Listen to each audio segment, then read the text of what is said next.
Crônicas do Amanhecer. Por Feijão, Centro Espírita Allan Kardec de Balneário Gaivota. 12 de julho de 2022. Uma angústia que gerou efeito dominó, diz gestora sobre crise coletiva de ansiedade em alunos de escola estadual no Recife. Uma angústia que gerou efeito dominó. Segundo a gestora da Gerência Regional de Educação Recife Norte, Neuza Pontes, teria sido essa a causa da crise coletiva de ansiedade que fez com que 26 estudantes fossem socorridos em uma escola estadual no Recife com sintomas como falta de ar, tremor e crise de choro. O caso ocorreu na sexta-feira, 8/4, na Escola Estadual de Referência em Ensino Médio Ageu Magalhães, no bairro de Casa Amarela, na zona norte do Recife. Nesse dia, os 514 alunos da unidade de ensino foram liberados por causa do ocorrido. Na segunda-feira, 11/4, as aulas foram retomadas na escola, mas nem todos os estudantes voltaram. Uma adolescente de 15 anos contou ao G1 que não sabe quando vai conseguir voltar à sala de aula, por medo. Os estudantes estão em período de provas, as primeiras desde o retorno das atividades presenciais na rede estadual em meio à pandemia da Covid-19, conforme apurado pela TV Globo na unidade de ensino. Na sexta-feira, 8, 26 estudantes foram socorridos pelo Serviço de Atendimento Móvel de Urgência, SAMU, que enviou 16 profissionais, 6 ambulâncias e 2 motos para o atendimento dos alunos. Nenhum deles precisou ser transferido para hospitais. Na Revista Espírita de dezembro de 1862, Allan Kardec esclarece sobre os processos de Morzine, que é um fato semelhante.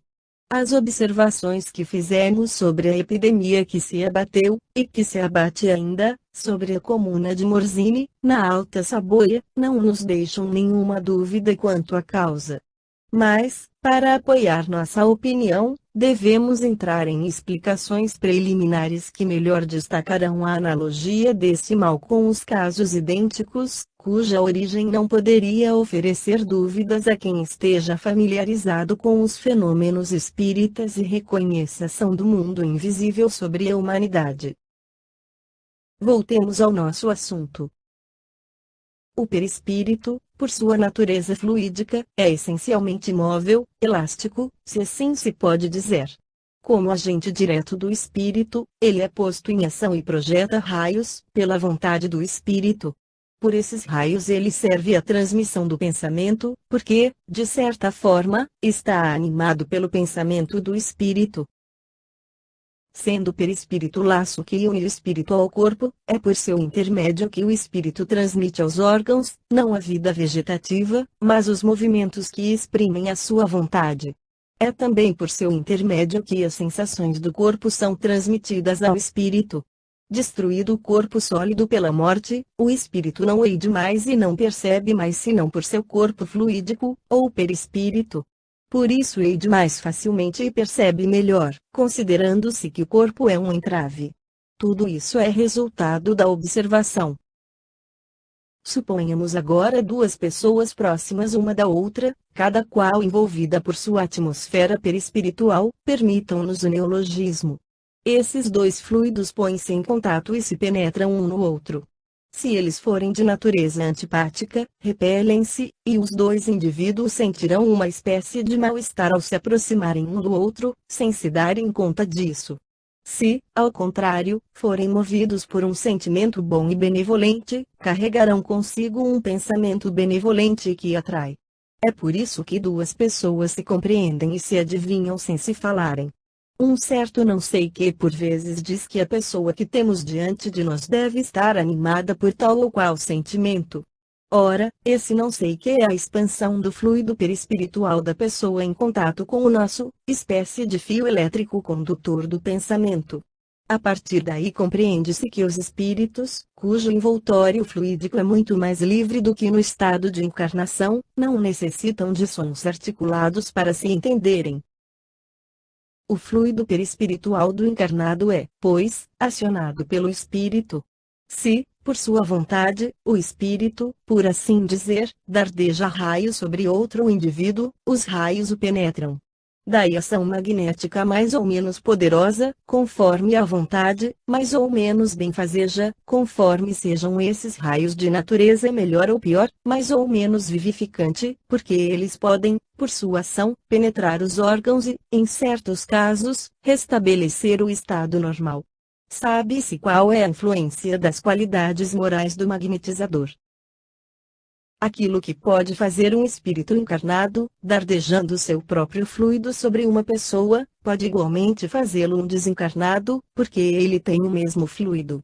Assim, ele pode magnetizar e, de acordo com sua natureza boa ou má, sua ação será benéfica ou malfazeja. Assim, facilmente nos damos conta da natureza das impressões que recebemos, conforme o meio onde nos encontramos. Se uma reunião for composta de pessoas animadas por maus sentimentos, elas enchem o ar ambiente com fluido impregnado de seus pensamentos. Daí, para as almas boas, um mal-estar moral análogo ao mal-estar físico causado pelas exalações nefíticas, a alma fica asfixiada. Se, ao contrário, as pessoas tiverem intenções puras, encontramo-nos em sua atmosfera como se num ar vivificante e salubre.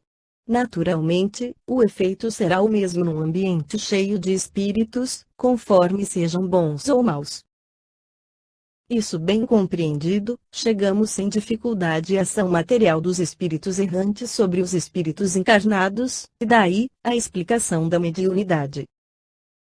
Se um espírito quer agir sobre uma pessoa, dela se aproxima e envolve-a, por assim dizer, com o seu perispírito, como se fosse um manto. Os fluidos se penetram, os dois pensamentos e as duas vontades se confundem, e então o espírito pode servir-se daquele corpo como se fora o seu próprio, fazê-lo agir à sua vontade, falar, escrever, desenhar, etc. Esses são os médiuns. Se o espírito for bom, sua ação será suave e benéfica, e ele só provocará boas coisas. Se for mau, provocará maldades. Se for perverso e maldoso, ele o constrange como numa armadilha, paralisa até mesmo a vontade e razão, que abafa sob seus fluidos, assim como se apaga fogo sob um lençol d'água, incita-o a pensar, falar e agir por ele, conduzindo-o, contra sua vontade, a atos extravagantes ou ridículos. Numa palavra, ele magnetiza o indivíduo e o leva a uma espécie de catalepsia moral, transformando-o em instrumento cego de sua vontade. Tal é a causa da obsessão, da fascinação e da subjugação, que se mostram em diversos graus de intensidade. É ao paroxismo da subjugação que geralmente se dá o nome de possessão.